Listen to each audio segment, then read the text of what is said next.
بعد 5 سنين طلاق حبيت نوصل ميساج لبرشا بنات تحب تطلق. صارت مشكلة بيني وبين راجلي، مشيت لدارنا غضبانة. دارنا هما أول الناس اللي شجعوني باش نطلق وقالوا لي طلق انشا، وأنا مش فاهمة شنو معناها طلاق انشا. المهم بدينا في إجراءات الطلاق، وخويا أول الناس اللي كان يشجعني ويمشي معي للمحكمة ويحكي مع المحامية ويقولها أنا مستعد ندفع لها من 2 ل4 ملايين، المهم تخلصها منه. وفي الآخر بابا هو اللي قاعد يخلص في المحامية، وكي كثرت الطلعات والهبطات جبد روحه وقعدت نمشي أنا وحدي، وقعدت كل ما نروح مكسورة الخاطر، وكنت خايفة من المحكمة وخايفة من كلام الناس. وبعد عام لقيت روحي مطلقة، ومن بعد تنحات الأقنعة الكل، ويني أمي اللي كانت تعاير في راجلي وتضرب في يدها على صدرها وتقول ما خليش بنتي، وين أخويا اللي كان يحكي قدام الناس ويقول ما خليش أختي تتحقر وتتغبن.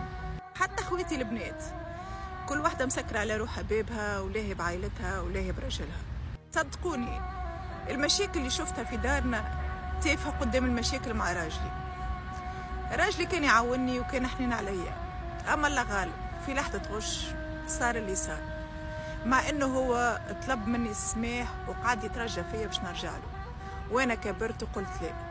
راجلي توا عارس وجاب 2 صغار، وبابا توفى، وخويا استولى على الورث، هز عيلته وسافر، وقال لامي كانت تحب تمشي معايا بنتك ما تلزمنيش، ووصى ولاده باش ما عادش يجيوني، وامي توا قالت لي ما نجمش نصرف عليك.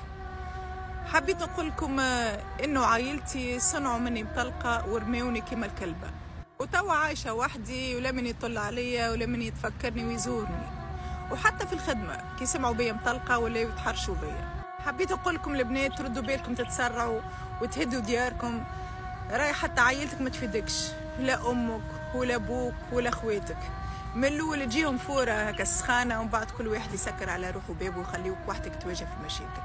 ردوا بالكم تتسرعوا وتاخذوا قرار متاع طلاق، خاطر بالحق راه ما يفيدك كان راجلك، اللهم استحالت العيشه هذيك حاجه اخرى.